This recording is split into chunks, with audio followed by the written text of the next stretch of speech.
Hey, this is Terry, the creator and host of this podcast. If you find the content here valuable, would you please do us a favor and go to Spotify, Apple, or any place else you get this podcast and subscribe to it and review us? It takes like a minute and it'll really help other people with depression find us and realize that they're not alone either. Hello and welcome to the Giving Voice to Depression podcast, brought to you by Recovery.com, the best place to find mental health and addiction treatment for anyone, anywhere. Each week, we profile a guest who shares openly about their mental health journey. They share because they understand that when people don't talk about their depression or other mental health conditions, those of us who do struggle with them can feel like we're the only ones, that there's something wrong with us and that no one understands. We understand. I'm Terry McGuire, the creator and co-host of this podcast. You have my promise that we'll keep it real here. Depression is real, and we're not going to sugarcoat our discussions about it. Hope is also real, and you'll get a dose of that here too. I'm Carly McCollow, a licensed social worker and educator, and Terry's daughter. We've both experienced depression and also support loved ones struggling with it. We're here to normalize talking about depression and mental health in our communities, as well as our families. And to share real-world tested strategies that have worked for other people who have walked similar paths. Thanks for joining us. Have you ever been struggling and you heard a song that spoke to you and helped you shift just enough to see things a little differently? Today's guest didn't hear a song in a moment of crisis. He wrote one. The song, titled Make It to Tomorrow, became a lifeline for him that day. In this two-part interview, our guest, Andre Henry, shares not only his music, but what was going on in his world, and the world in general, that made him lose hope. Before we go further, we want to make clear that this conversation and the song at its center are about life with suicidal thoughts or ideations. We want to remind our U.S. and Canadian listeners that the 988 suicide and crisis lines are available 24 hours a day, 365 days a year, should you need someone to talk to. When we recently heard Andre's song online, we immediately reached out to him because, as you'll hear, his song isn't just about pain, it's about survival. And it's clearly not just Andre's story, because on YouTube alone, the song has been downloaded thousands of times. Andre shared his song with us, which we'll be intercutting with our interview. Here now is singer, songwriter, and author Andre Henry giving his voice to depression.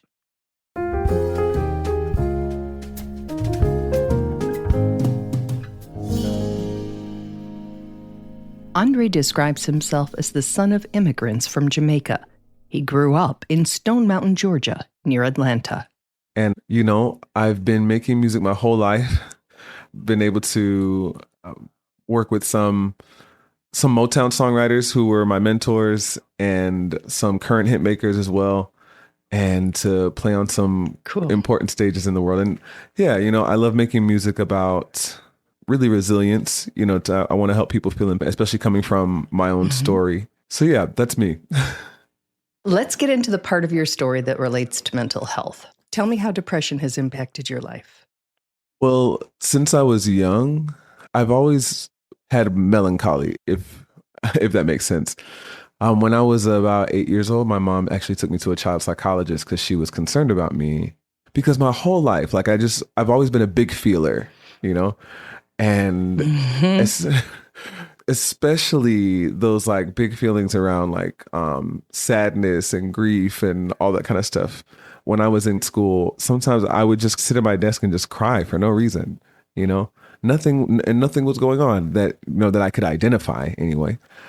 It wasn't until Andre's late 20s that he was formally diagnosed with borderline clinical depression.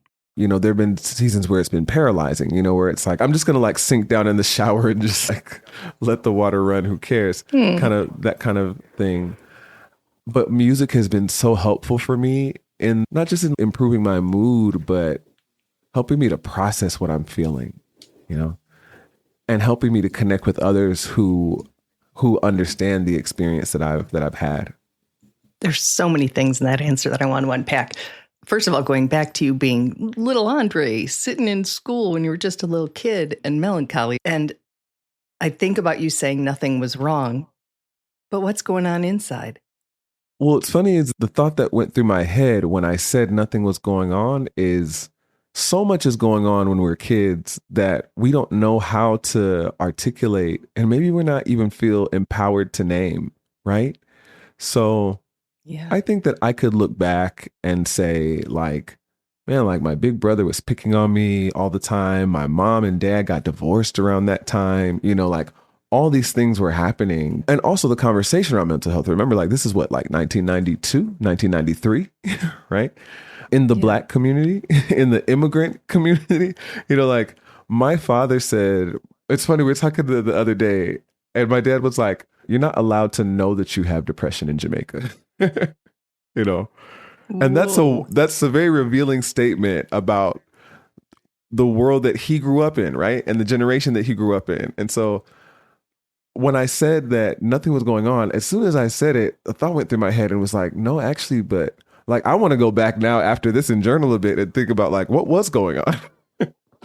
These big feelings that we have of these big, difficult feelings, hard feelings, like they don't just come out of nowhere, like it's part of it is like the conditions that we're living.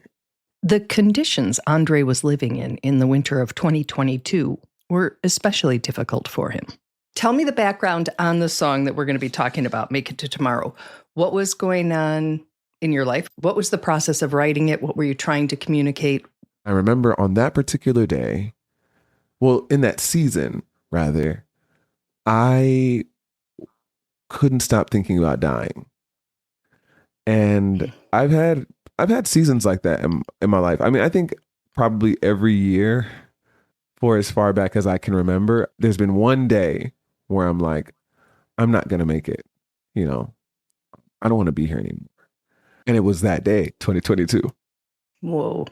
And I remember like literally just like feeling so distressed and feeling, all the feelings that we have when we feel that way, right? Like the world would be better off without me. I open my phone, I make like this video because I wasn't planning on doing this. And I just like start talking to try to like say, apologize to the people I'm going to leave behind. And I'm pacing around my apartment. And finally, I just go sit down at the piano. And I literally just, as soon as my hands hit the keys, I just started singing exactly what I was feeling. And I sang, sometimes I feel suicidal. And the rest of that first verse just flowed out of my mouth. And I start just pacing around the apartment and singing what I feel. Sometimes I feel suicidal, but I know I don't want to die. It's just another trial. So I'm hanging on to life by the grab bars, hoping that the next time's far from the triggers that set me off. So that whole first verse of Make It to Tomorrow was like, sometimes you write a song and you have to carve it out like you're a sculptor, right? Out of stone or something. And sometimes you got so much emotion in you that it just has to come out. And it was one of those moments. It was also a moment in history that Andre describes as heartbreaking and devastating, the later end of the Black Lives Matter movement. You live your whole life in a world that says or questions your humanity, right?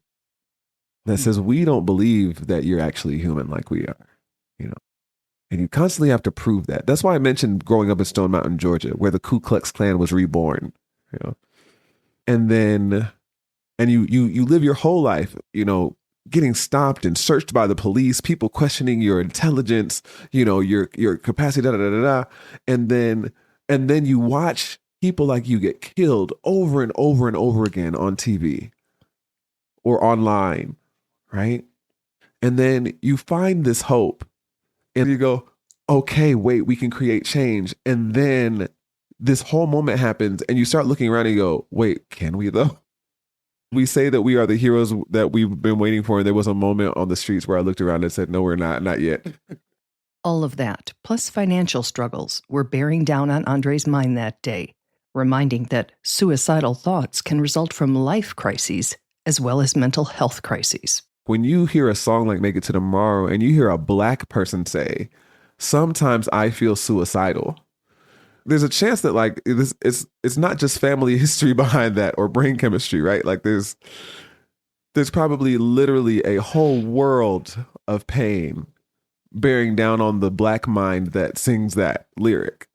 And you didn't just sing it. It's the first line of the song, which I found fascinating because it would be the last line of a life. It was like you flipped it. Yeah, I didn't even think about that. Maybe it's a little shocking to say, but it's real. It's authentic. And as I'm saying that, there's a part of me that is thinking of some of the conversations we have around suicide or that we don't have around suicide.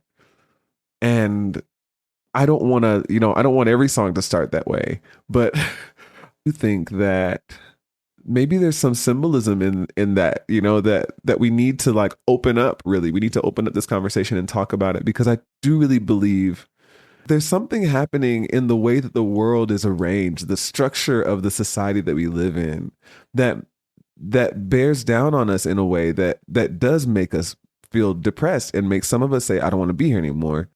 So right after, sometimes I feel suicidal, the next line is, but I know I don't want to die. And I don't think a lot of people who have not had ideations would understand that those two things exist at the same time. And we always hear someone didn't want to die, they wanted the pain to end. So tell me why you wrote those two lines back to back. I'm reading this book called How Not to Kill Yourself. I'm going through it very slowly because it's hard to read, because Clancy Martin, the author, writes about this, how it's so common that we feel this way. Like there's a part, and exactly what you said, people end up making the decision to end their lives, usually because they don't see any other way to relieve the pain that they're in, And in my situation, in the time, not just that situation, but every time that I have felt that way, I have felt stuck in some way. I have felt like I'm stuck and tomorrow is just going to be pain. And the next day is just going to be pain. And the next day is just going to be pain. And the next day is going to be pain. Like I can't see a good future when I'm in that place, or any alternative. So, but at the same time, like dying is scary. I don't know what's on the other side of that, So, I mean, that's where that juxtaposition comes from.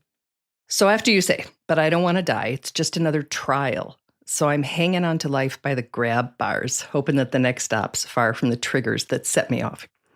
What are your triggers? What are the things that make you feel either deeper in your depression or even perhaps that life is not worth the effort it requires to live it? It's like, that part of the brain that's thinking like rationally, clearly, calmly is just not really on. A huge part of it is like rumination, right? Ruminating on, it's when my inner monologue starts saying, this is what always happens, right?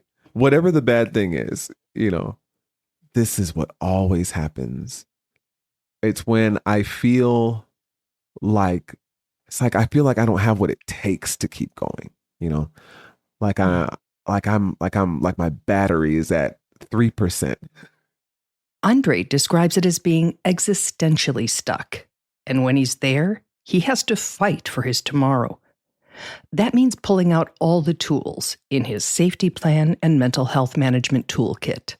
I gotta make it to tomorrow. Oh, I gotta make it to tomorrow. Oh, I gotta make it to tomorrow. Oh, I gotta make it to tomorrow.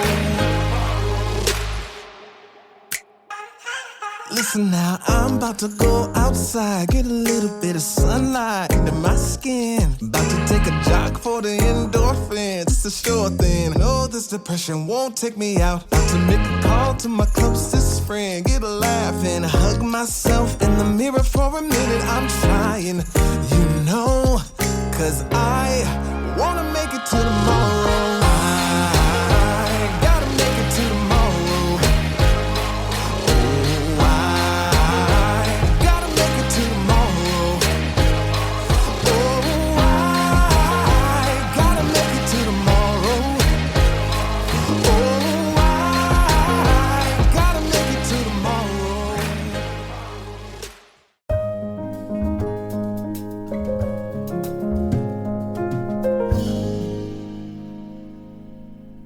And we will continue our conversation with Andre next week, at which time he will dive into those tools that he uses to protect and manage his mental health. And we will talk about that self-hug and play the whole song.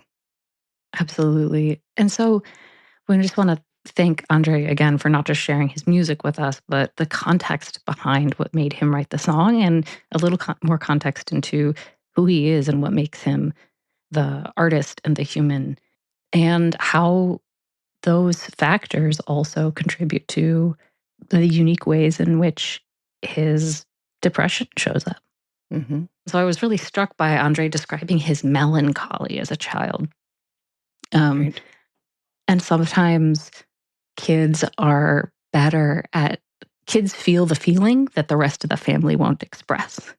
And so if sadness, if there's not a lot of space for sadness or grief or joy in a family, that kids can find that role because they're connected to all their emotions, and so they're noticing the ones that the adults are and are not participating in.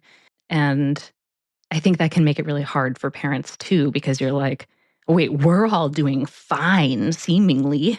We're compartmentalizing, we're processing, we're not processing our emotions. And then we have this kid who's feeling really sad. And that also means that I don't know what to do with their sadness. I don't know what to do with their melancholy.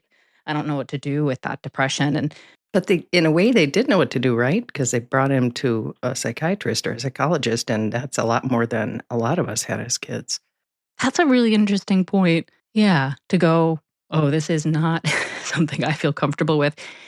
And if you're not used to healthy expressions of emotions, it can also be really easy to pathologize people who are feeling those emotions. You know, there's something wrong with this kid. He's sad, as opposed to sadness is normal. There's nothing wrong with the kid. I don't know. I think there can be a both and there. I think it's really important that we don't pathologize emotions that are really reasonable to feel. Yes. I read an interview that he had done, or maybe he had written it and somebody quoted him, but part of it said, I wonder if many people who often feel depressed or anxious are really just a little more compassionate than average, or they're just paying a little more attention to our world. Many things in this world are stressful, depressing, and anxiety-producing. Very reasonable point to make, because it's not just what's wrong with that kid who has melancholy, what's wrong with that anybody else who just doesn't seem to be functioning at the same level as other adults do. You know, it's like there are a whole lot of reasons somebody might be depressed. And, you know, biopsychosocial, there's a social element to it. In social work, we think about the person in the environment. And it's one of the things that I really appreciate about the framework of social work. And if the environment you are in is depressing, is stressful, where you are fearful about the unknown that feels unpredictable and scary and violent, then your body's actually having a reasonable reaction. Precisely. And what we've done as adults in particular is really normalized and celebrated numbing out to that reality. Agreed. And so I think one of the things that Andre has done is not only thought about how his big feelings track backwards in his family and lineage, but also he is finding ways in the present tense to connect to it, to metabolize it, and to change the narrative about what it is, to reduce the stigma in his music and to normalize his coping strategies. And so we really hope you've enjoyed the pieces of the song that you've heard so far. And we really hope that you tune in next week to hear more about Andre and all of the gifts that he has to offer our listeners.